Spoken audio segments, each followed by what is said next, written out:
Welcome everyone to episode 30 of the Exoskeletons and Wearable Robotics podcast. And it's the usual two suspects, Dr. Tom Sugar and me, Bobby Marinov. And today we'll be doing a recap of my trip to CES Las Vegas 2026. So, hi Tom, how are you doing? I'm doing well, and I'm excited to hear about CES. And you want to mention your sponsors? Good call. Before we get started, special thanks to all of our Patreon sponsors. We have our VIP members, Volker Bartenbach, Rita Vasquez Torres, Minmar. And on the company front, we have Humotech, Oxivo, HeroWare, Digity, Hypershell, Protezo. And we have a brand new company joining the Exoskeleton Report family, Crimson Dynamics. Thank you very much for your support. For everyone, if you're not a company, if you don't have a lot of funds, we have different membership tiers. Any and all support, even if you sign up for a free membership, demonstrates to us the interest and willingness to encourage us and to want us to keep going forward with this and similar efforts. So thank you. Thank you to all the Patreon supporters. It means a ton to us. So I had the pleasure of going to CES Las Vegas. And Tom, you've already heard me give you a little in presentation about this earlier, but this time I have pictures ready. So you can put some images to my words. So the very first booth that I saw, but from far away, but a very kind gentleman contributed this image to me, was the Hyundai.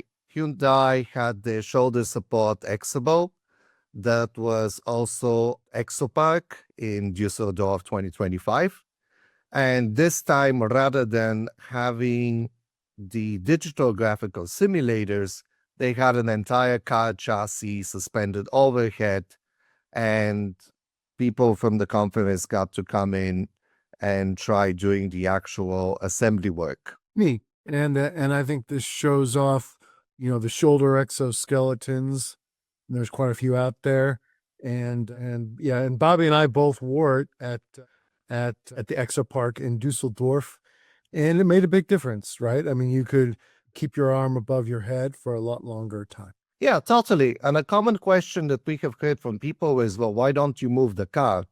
And we've been lucky enough to have Marisol, who's explained to us that you cannot just flip the car chassis during construction, that all of that is rigorous, designed in advance. There's a certain orientation that you have to maintain when you're assembling the vehicle. So you end up in situations like this, inevitably, where the vehicle will be overhead of the assembly people or to the front of them, where it becomes a repetitive task, where a shoulder support exoskeleton makes a lot of sense as the work task is being brought to you, and it is the same repeating task.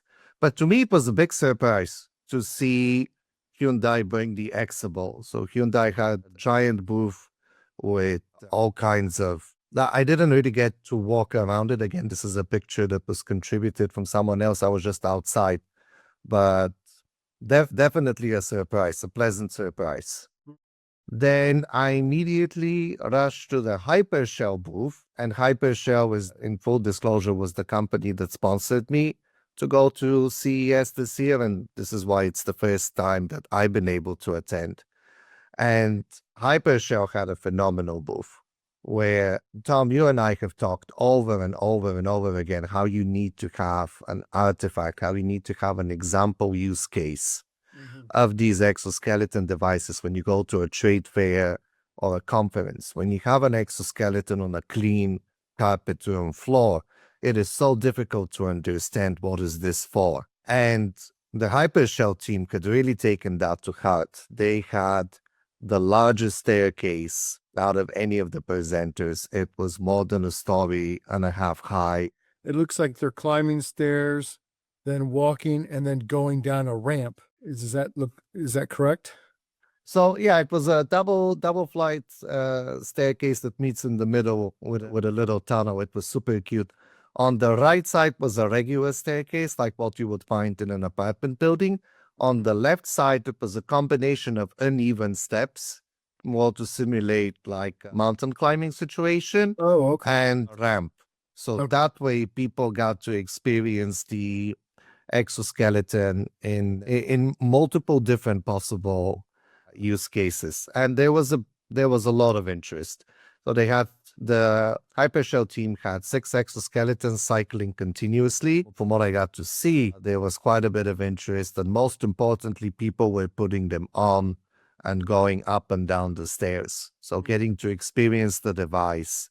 Now, for people who didn't feel comfortable going up the stairs, obviously they stayed on the ground of the conference room floor, and it's not a conference, it's a trade fair.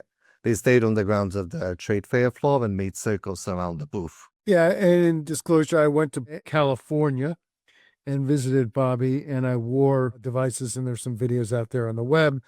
And I was impressed where they had an application and the device seamlessly went from walking upstairs, downstairs, up inclines, down inclines. I did walking, jogging, walking on gravel. And so they have a very nice application for your phone. Yeah, and you can manually override from the phone, but you don't need to have the phone turned on in order for the device to do the mold recognition automatically. Right. And all of those videos, the Exoskeleton Report TikTok channel, and possibly they'll start migrating elsewhere too.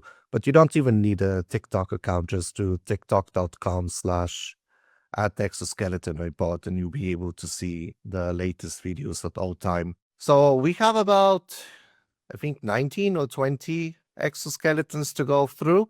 Wow. So in the interest of time, I will go to the next one. Close to the Hypershell booth was ULS. And ULS, we know it typically as a occupational exoskeleton producer. And if I'm not mistaken, they were Düsseldorf 2025 as well, a few months ago.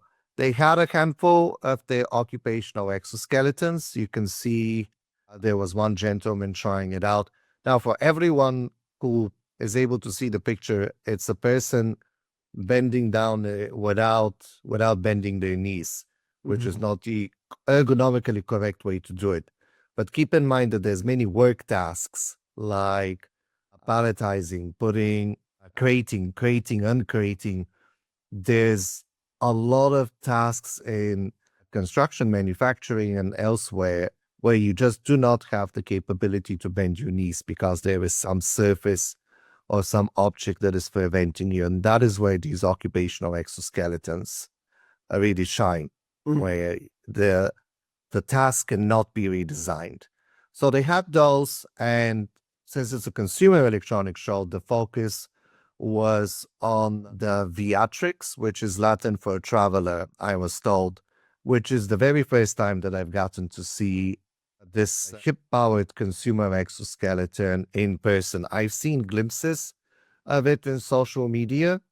It was so thrilling to be able to see it, to put it. They also had a little staircase, maybe 6 or 7 steps that people can go up and down with it. And I think the most striking thing is that this is the first consumer exo that I have seen where you can change the color of the outer shell.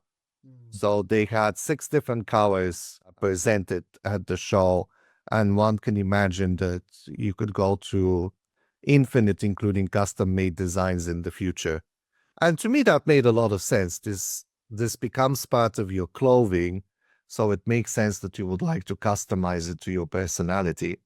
And so it's so just from my knowledge, I'm looking at the exoskeleton on the left. So it's a 2-motor system. So you'd strap it on with a belt type structure is kind of what I'm seeing. And then there's 2 kind of round motor, 1 round motor for let's call it the left hip. And then you've got this, I don't know, I'm going to call it a yellow plastic, or maybe it's a yellow carbon fiber structure, right? That's going to push in the front of your leg. Is that correct? Yeah, it's similar to the Hypershell, but it has a lot more bulk in the front. Okay. It's definitely interesting design, and it's nice to see an occupational exoskeleton company transitioning, leveraging their know-how and technology to the consumer market.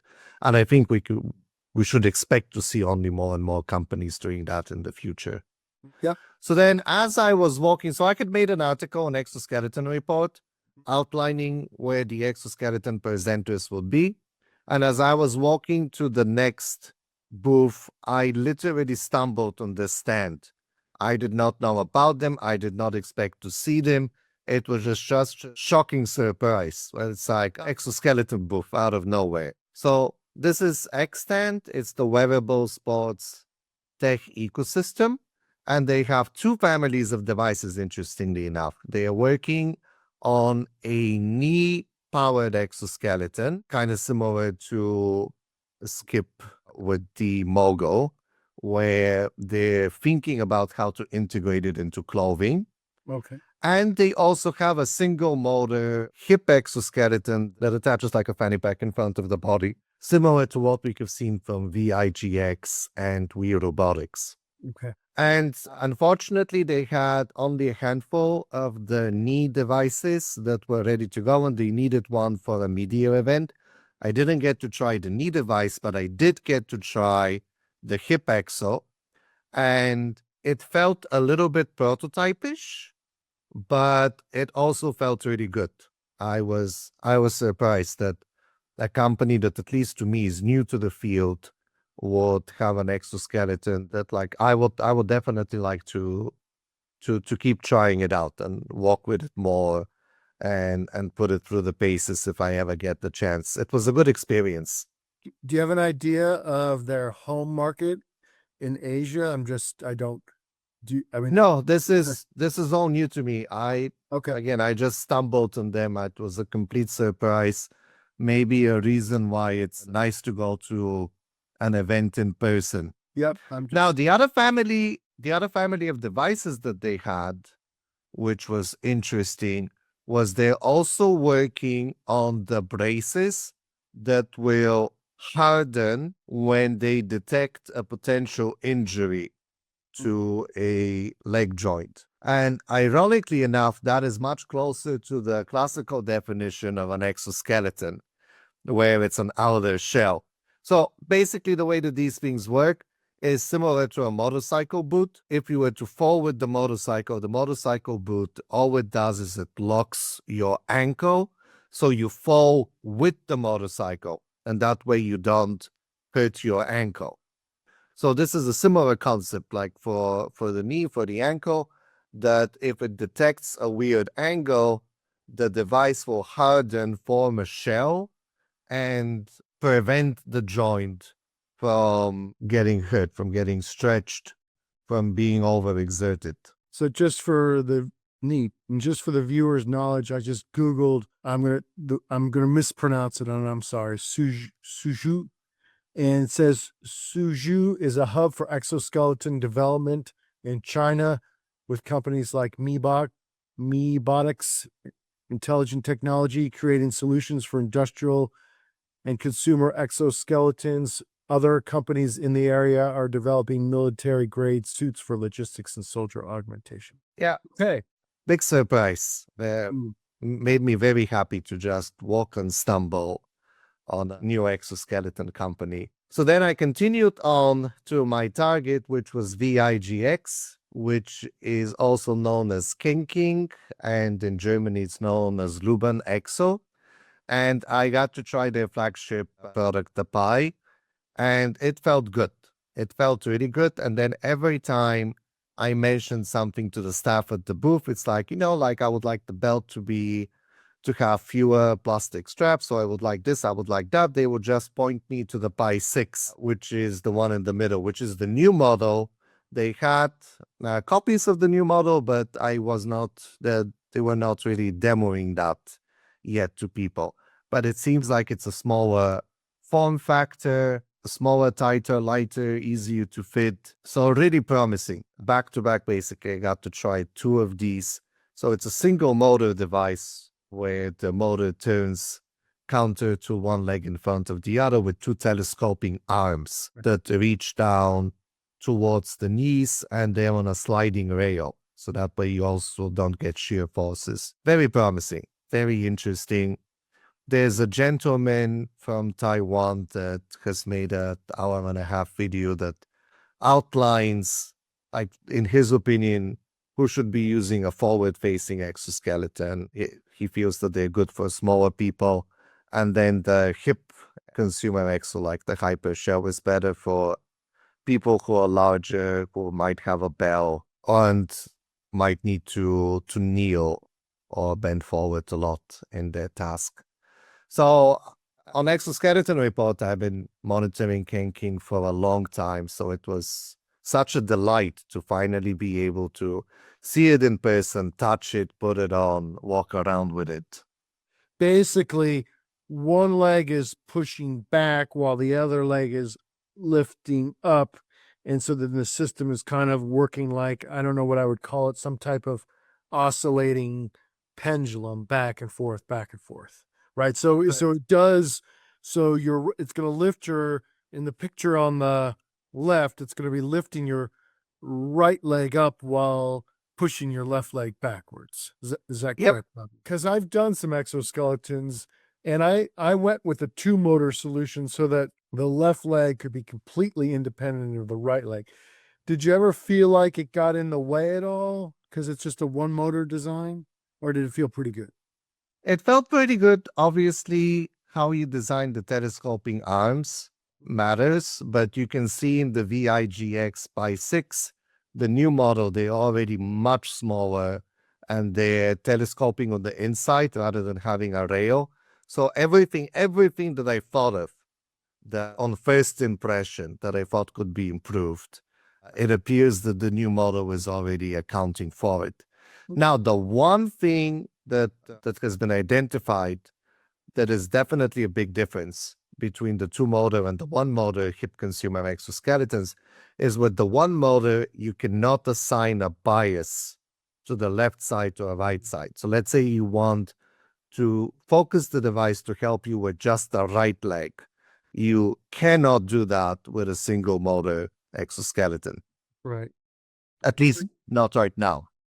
Yeah, what he's referring to is on the Hypershell app, you could adjust the amount of power, and you could also, just for both motors, but then you could also adjust the amount of power individually to the left or right. So that was nice. Okay. And while these might look a little bit foreign, just to remind everyone, we saw a prototype of these devices all the way in 2016 at the very first Wearicon Innovation Challenge.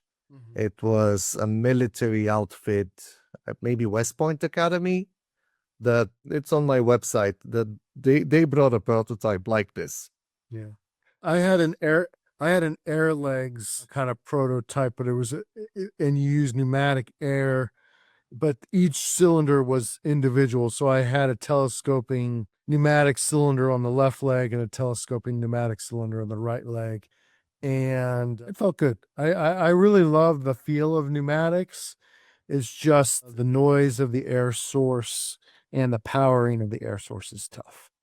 But anyway, okay. Yeah, and to be clear, these are not pneumatic devices. Yes, these are all everything that we have shown. Yes. Are either spring devices, electromotor, or combination. Yep. There's one later on that it's actually the next one. Haha. So then I switched venues. So this one is a little bit different. Again, this one I actually knew that it would be there, but I more stumbled on their booth than be able to find it strategically. And what they're doing is a spring cassette on the back. So this is a back support occupational exoskeleton from South Korea. And they have two things that are very different. They have elements that can shorten when you apply heat to them. So that way you can adjust the spring constant of the exoskeleton. Tom, you said their name last time. I already forgot it. It's probably the was it Nitinol wire? Yeah, Right. that's what I remember it. being. And then a second feature that you cannot really see well in the pictures here, and for those that are just listening to the podcast and don't have pictures anyways, doesn't matter. There's a lever that extends from the back of the exoskeleton, so that way the thigh straps are being pulled against the body and limits the amount of lifting or shear forces that you could potentially experience. So that was very controversial. I saw people that was the first thing that they saw, that they saw the lever and they're like, well, that looks uncomfortable. Or definitely, I think the lever will prevent you from sitting, but also in the future, that could be something that it becomes either telescopic or extends with a little motor and contracts. So it was definitely interesting.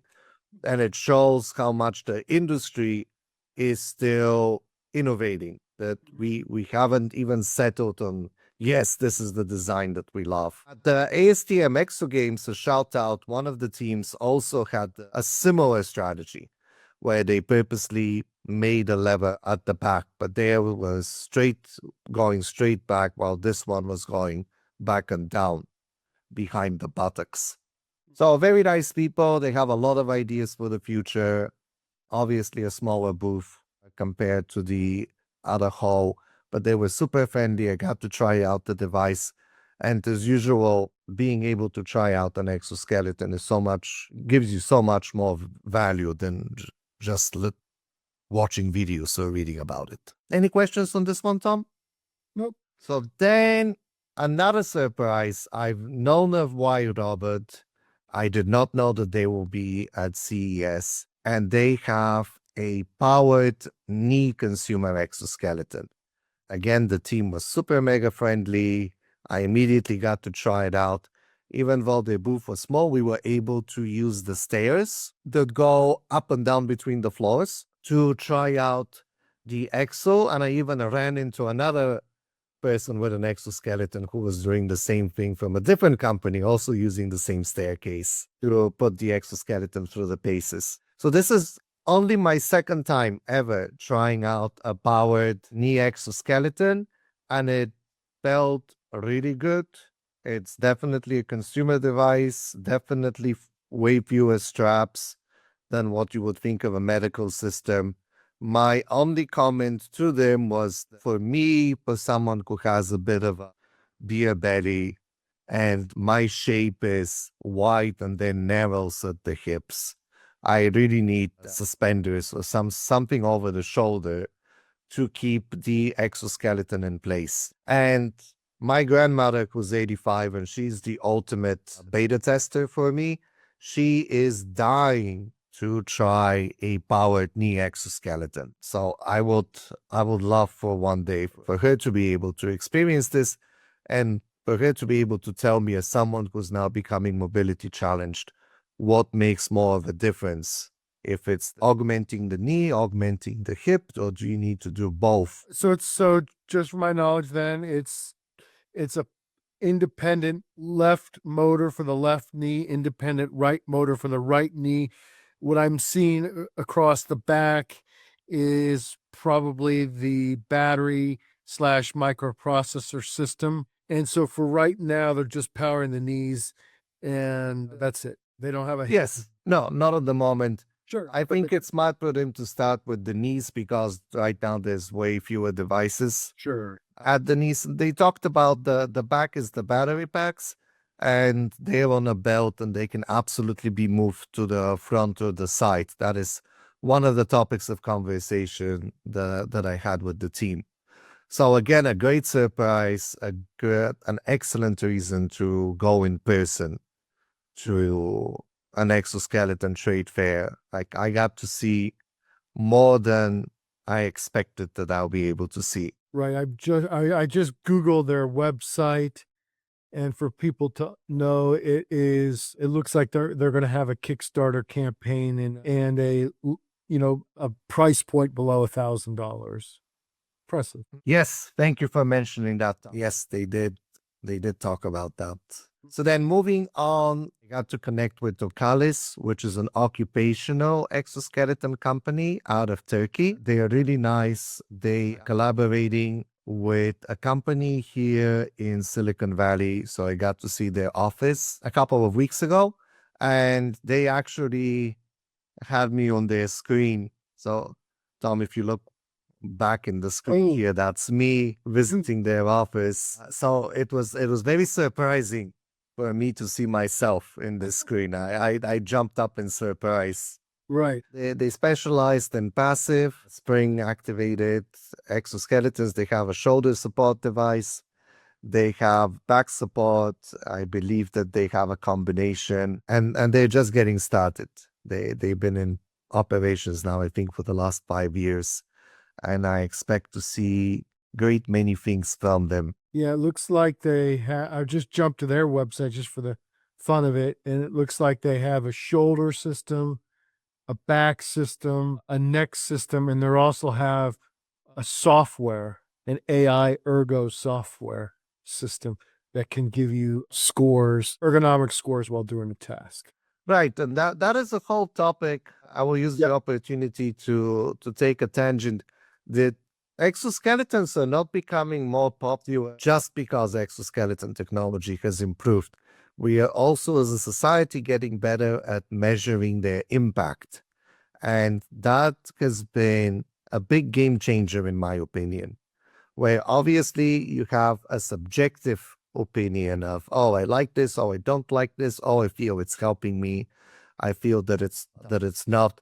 But to have the capability to do objective measurement, do we think that this is improving movement or safety? I think has been a game changer for the industry. So now my numbering is off. So what is masquerading as 8 is actually 9. I was really fortunate to spend a lot of time at the Dephy booth. For those that Dephy sounds familiar, that's the company behind the exoboot. And now they have a new product, which is the Sidekick. And there's a lot of changes 2 years ago. It's at the side of your leg, yes, but the force now feels like it's being applied to the back of the leg. It's a magnetic attachment that goes to the back of the shoe rather than the side of the shoe. And there's now a lever, so the exoskeleton does not rub against the leg, but just stays at the outside of the leg. So the feel of it is really interesting. It doesn't feel the way that the exoboot felt. It feels different. It almost feels like the passive exoskeleton by Greg Sawicki that he presented in 2016 now. But all the motor is basically able to adjust the conditions by monitoring your walk and basically on the fly simulate the best spring constant for your next step. That is the impression that I got out of the device. Yep.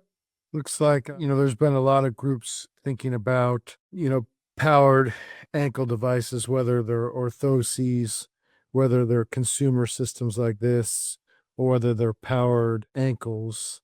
And usually sometimes the trick is how do you connect to the shoe? So can you connect this can you bring your own set of shoes, or do you need to buy their shoes with their device? Does that At this point, it was their shoe, so I had to change my shoe. Sure. And to me, it makes sense that you would want the magnetic clasp to be integrated in the shoe. And that is why their partnership with Nike makes so much sense. Where you go to Nike to buy a shoe, you will simply now have the option of have an exoskeleton compatible shoe. Right. Yeah, I'm on their webpage, and it looks quite nice where they have a sneaker with a carbon fiber, I'm going to call it a foot plate, but they have a carbon fiber foot plate that goes from the heel back to the midfoot, and then your Dephy device magnetically clips into that shoe. Yep. Yeah, super sweet. I got to walk with it quite a bit, go upstairs as well. I definitely would like to keep trying it out.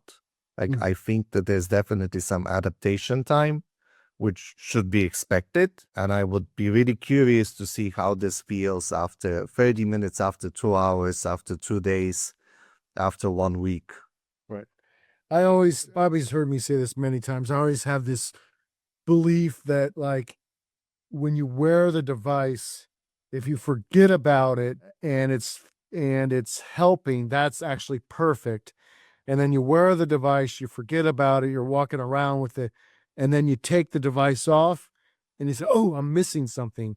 That's when you know you've achieved something. So neat. Absolutely. And Right. to your comment, while there are many entities that have worked on powered ankles, this is, I think, the first attempt to make a consumer orthotic or powered true device go to market Yeah, with it. on their website, you put in your height, your calf measurement, your foot measurement. You either buy a white or black shoe, and then you buy the side kick color. There's 1, 2, 3, 4, 5, 6, 7 sidekick colors, and they're selling it. It's for $4,500. Neat. Yeah, I missed that part that they also have different color plates. I actually see them now in the middle picture. Excellent. So then the Dephy people sent me over to Sumbu. They're like, hey, there's another exoskeleton company just down from us. And again, this was a surprise. Sumbu is an interesting variant of the consumer hip exoskeleton where you can change which side the push plate is facing. It can either be facing forward or it can face back. So if you think of the Protezo powered back support exoskeleton where the connection is at the back of the leg and then you have a strap at the front, versus the Hypershell, the hard connection is at the front and the strap is at the back. So that was interesting. That was pretty unique. It had a very slim form profile. Again, they were able to bring a few steps so you can feel it going up and down. I think that they're a newcomer in the field, but it really just goes to show the amazing amount of interest and excitement around this field. Yeah, I'm on a website. They have the Exo S3, the Exo S3 Pro, and the Exo S3 Ultra. So they've got 3 versions, and they say they have a proprietary motor planetary gearbox system, which I think a lot of groups are kind of going that way. Okay. So then the next one I got to see was ATDev, and they're right here. That's the one on the left side. They are right here, a spin-off of UC Berkeley, which is right here in the Bay Area where I reside. And it is a powered knee exoskeleton, but it is not a mobile device. It is meant for sitting down in a chair and having the exoskeleton be wedged between the chair and the user.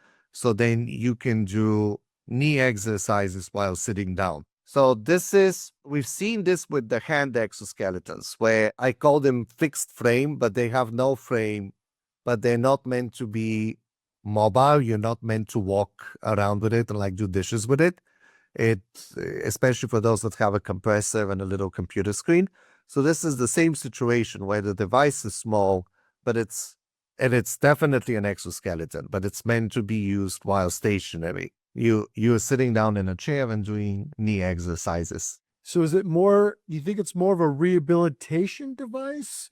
So, they're gonna, market it as a rehab device, or do you think they're more marketing as just an exercise device, and people joked around there's exoskeletons and there's size exoskeletons, that kind of thing. Or maybe they have both. Maybe they have a consumer version and a medical version. But it really goes to show just how much you can do with this technology, that it can be a small device that you can easily move around, but still not be mobile, that it's still meant to be used while sitting in one place. Right. A telehealth-enabled robotic rehabilitation device after, orthopedic surgery. And then they also have this is not an exoskeleton, but they've got a robotically assisted mobility platform. So it's a next generation intelligent wheelchair. And so, but that gets us into a completely another topic, which we won't jump to. Okay. Now, absolutely. And thanks for checking that out. That explains the poster that they have in the back. Correct. I did not talk to them about that. Yep. Then I ran into our friends from Agade. Unfortunately, they were just packing up because they had to go to a media event. So I took a picture with the team. They had both of their back support exoskeleton and their shoulder support exoskeleton on display. So it was good to see them. It was good to see that they were getting more visibility. Neat. Yeah, I'm on their website, and it looks like they've got a low back system. They've got some semi-active systems. They've got a shoulder system. Neat. Then I moved again to a different conference hall, and Dnsys booth was quite nice. So Dnsys, they have also shipped me a unit. So if Grandma has tried it, it definitely works. The hip unit, the X1, is a nice exoskeleton. Tom, you've gotten to try it too. Yep, I wore it, and we wore it walking for a long. Yep. I was hoping that I would be able to try the Z1, which is their powered knee exoskeleton device. Again, one motor per knee. Unfortunately, that wasn't the case, but at least I did get to see it in person. And it is so much smaller than anything I expected. It is relatively speaking, a tiny, tiny device. It's also very light. I got to play physically with one. So very promising. I cannot wait to see what they do with that and where the future takes them. They had a very big booth. They had the very nice, quite a few people at the booth. Super promising. I've seen some videos online where there's a big line. There were definitely a handful of people when I was there too, but I was there at the very end of the day, of the first day, so everybody was getting tired. And I think something to note, I think Bobby had this on his website at one point. They had one of the largest, quickest, fastest Kickstarter campaign. It was impressive. So it in my mind, what that shows is it shows that the general public is quite interested in mobility devices. And Bobby and I are committed to this idea of enhancing human mobility, and especially just as we age and get older. And I can attest to that. And so, they've got a hip device that I wore. And then I think the Kickstarter campaign, right, Bobby, was for the knee device, if I remember right. Oh, I don't remember. I have to. Okay. That's fine. Fortunately, so Kickstarter themselves had a booth at CES. Okay. And definitely there have been more consumer exoskeletons on Kickstarter getting good publicity and good funding, which is really encouraging for the field. Yeah. And Tom, you and I think, need to do a separate podcast episode on a topic that is bothering me, which is these are wearable robotic devices. So you have to try it out. You have to wear it. Yep. But how do we create the ecosystem for people to be able to touch them and try them out? Because not everybody can go to CES. Right. But I think the great thing that you've done is you've been able, to show the community what's out there.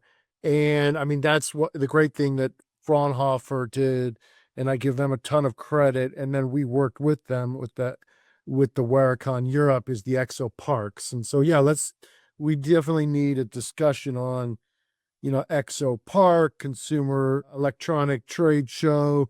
I know that the Exo Park will be going to China in April 2026, and interesting work. So let's have a discussion on that.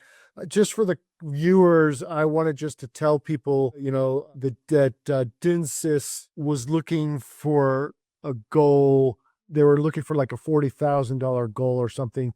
I'm just trying to understand this Kickstarter stuff. I don't understand it perfectly well, but it looked like that $2,576,310 was pledged. And I don't know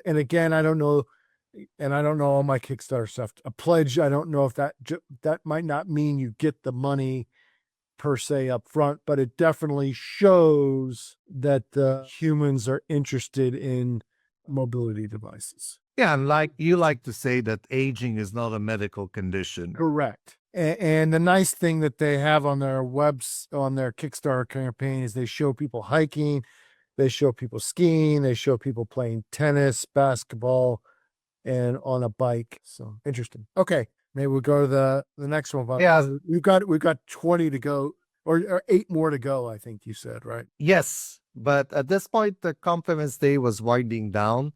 So people were getting tired. I was definitely getting tired. Time was running short. I was able to see the Cosmo Robotics booth. Some of you may also know them as Exo-Athlete. And it was it was a big booth, and it was just, again, I'm going to repeat myself, an incredible pleasure to see exoskeletons like the Bambini pediatric exo, the Exo-Athlete, which is the adult physical therapy gait mobility device, to see them in person. The pediatric exo was so much smaller and intricate than I thought from just looking at the images. It was amazing. They had a sweet booth that you can see from all sides. And they also, interestingly, had a prototype occupational exoskeleton combination hip shoulder device. And historically, they have had an occupational division to go with their medical exo division.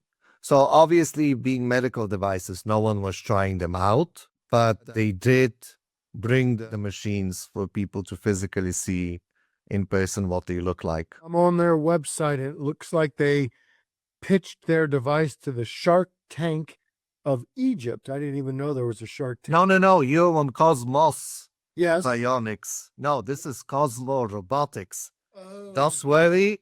I made the same mistake when I was putting the article together on who will be at CES. Oh, so there's Cosmos. There's Mos and there's Cosmo. I apologize. Okay, so now I'm on Cosmo Robotics. Right. And I apologize to our community, but there's a ton of robotics companies out there now.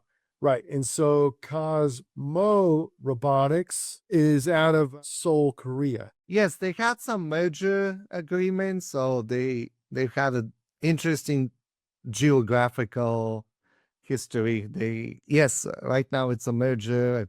I wrote about it some time ago. I don't remember the exact terms, so apology if merger is not the correct term. But yes, the headquarters has changed, and the technology looked sharp, and everything looked sharp. They have a headquarters in Seoul, Korea, and they have a headquarters in Torrance, California. That's what it says. Really? Torrance is not too far away from me. I did not know about that. That's why I mentioned it, Bobby. I just gave you a quick, that's why I wanted to mention it to you. They have a Cosmo Robotics with a head office in Torrance, California, and a head office in Seoul, Korea. Well, I'll have to go check them out next time I'm in the area. Yes. So then I was able to shuffle over to the Ascentiz booth. Ascentiz obviously have been in the news. I think they also had a Kickstarter. So they have a modular approach to consumer exoskeletons. They basically have the linkage chain belt that is similar to the one that Dnsys has, but they've gone with the idea, if we have these links that are the same links, then we should be able to selectively attach and detach things to it. So they showed me the hip version, which I got to try out. You can detach those limbs and motors and attach a knee version. And they are also working on a shoulder support version as well. So you could potentially create, kind of like a Lego set, you could make yourself a powered shoulder hip or a powered shoulder knee exoskeleton device. And Ascentiz is the consumer basically of RoboTC, and RoboTC have years of experience of making medical exoskeleton devices. But we've seen exoskeleton producers in the past that want to keep things separate. So they will have one name for, they will have a different brand name for the different application divisions. And how did that one feel? Just, walking around, going up and down stairs? It felt okay. Definitely. They also have some customizations. You can replace the caps on the motors, the little circles with different colors, so potentially you could put your own stickers there. Again, for me, because of my body shape, I could have really benefited from suspenders and some over the shoulder. And some of the companies already have theirs. VI has official suspenders. Hypershell recently launched official suspenders, and obviously you can just use off-the-shelf suspenders as long as the clipping mechanism matches your exo or you put something in between. It's difficult. They had some stairs. I was able to go up and down with them. I was able to do some walking. But at this point, when you're already getting tired and you've tried out so many devices and you only have a few minutes per device, it becomes a little bit difficult to compare. So it's more, I would say more like, did it work? And it worked. It worked as intended. Right. It was no joke. Good. Then in the interest of time, I will keep going. Please. Again, ran by accident. I do not remember. Oh, they merged booths. So this is Seeppo. Seeppo have again a powered hip consumer exoskeleton. There are some differences. So everybody obviously tried to have something to differentiate themselves. So like if you were to say, well, the Seeppo looks like a Hypershell, you can immediately say, well, unlike the Hypershell, it has 4 buttons for easy control of the device without using the app. And they're also using that tightening mechanism that we see in a lot of sportswear, which is the wire on a rotating tightener. Right. Which I think is a great idea. Unfortunately, I did not get to try it out, but it looked neat. Yeah. I'm glad that they were there. On their Kickstarter campaign, and they have a motion assist unit, and then, brushless motors, swing control, the mechanical interface around the back. They say they've got a large, battery, a cushioned wearable component, and they're kind of advertising it to help you walk, it looks like, with a walker. So anyway, they had that on there. Okay. Oh, fascinating. So I was just a few minutes there at their booth. And then this is really the end, where for those that can see the images, people had already left for the day. But from left to right, I finally got to connect with the team from Skip. They were originally here in Mountain View, but now their office is in San Francisco. We had a great chat. So Skip obviously has been working on a powered knee exoskeleton, the Mogul, that can directly interface with sport wear and sports clothing. They were super nice. We were laughing it up. How enthusiastic all the exoskeleton presenters are. They were part of our large centering a booth on the idea of aging.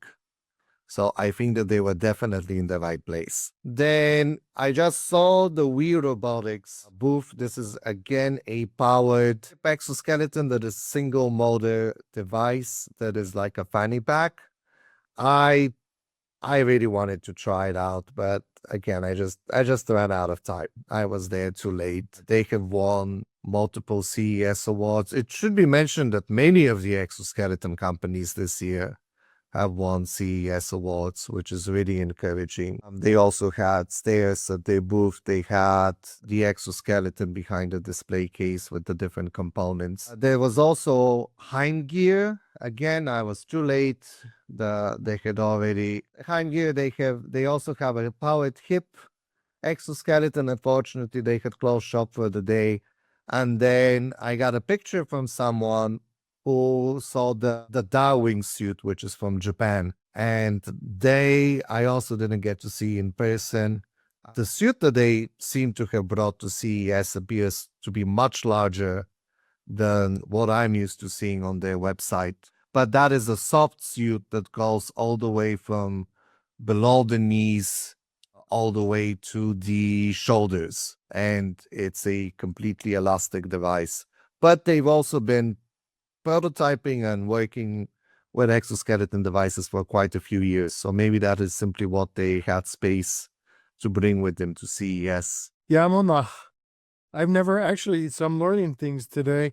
I'd actually never heard of Heimgear.com, but I'm on their website and they've got a large powered hip device, but they've got a hip device that goes for the military, it looks like, that goes from the hips, knees down to the ground. So they have a whole body exosuit, and then they have a shoulder suit, and it's quite interesting. They have I don't know if I would call this an exoskeleton, but they have a powered towing cart.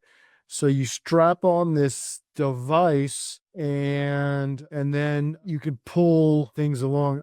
I once had, I guess, something similar to that. I called it like I know you can go to my website where it was just to help you walk better. We just called it like a device kind of hanging off the back of your body. And then the Darwing, I've seen them before, right? I mean, it's a Darwing soft suit. Do you have those? That's an interesting one because Do I have them in the catalog? yeah. I think I have some, although I might have some of them under Daya and some of them under Darwing. Right. But like we've discussed, the catalog on the exoskeleton report, especially after seeing all these new companies and new devices, is in need of an update. Yes. Oh, that's a shout out. We'll shout out. Maybe there's some students who want to work with us and help us out. So we'll do a shout out right there, Bobby. We will never say no to help. Yes. We'll never say no to help. This is the two of us putting in a lot of time and effort in this area. For those who need a professional internship, I've done that now multiple times. So exactly, helping with the exoskeleton report can satisfy that, but it will be remote work and there won't be much hands-on activity unless you're like local to the Bay Area or Amazon. Or you take a quick trip to the Bay Area and try out some exoskeletons like I did. Yes, German Bionic was also there. I did not have a chance to go see their booth. It was not wise for me to try to do the entire CES in one day. I do not recommend that to anyone. And then if anyone knows of any devices that were there, any exoskeleton or exoskeleton adjacent ones, put it in the comments, shoot me an email. I would be happy to have a list at the end of the day of all the companies that were there, all the devices that were on display, so then we can compare and contrast from year to year what direction the industry is taking. So, I was going to say one last thing. I hope people really enjoyed this.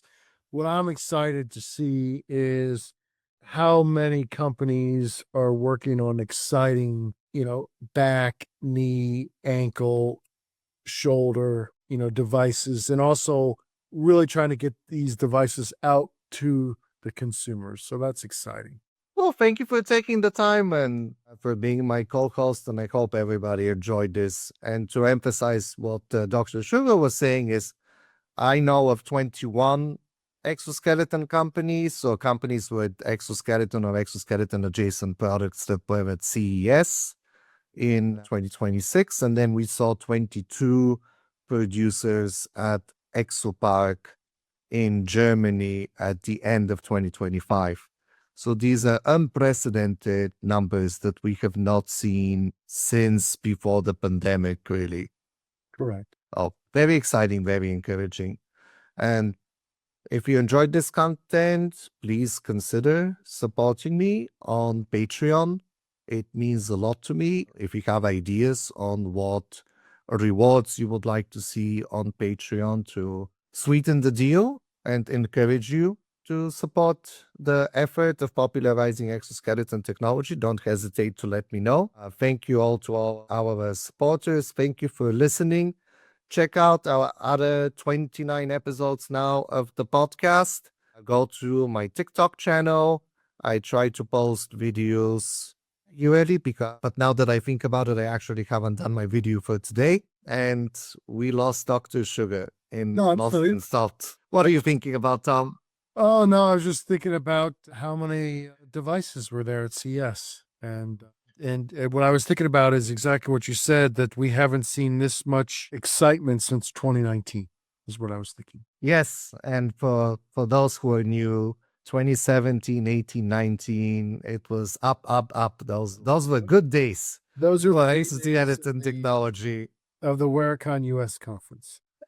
And media excitement and Sure. enthusiasm and everything. You bet. So we are building back up to that.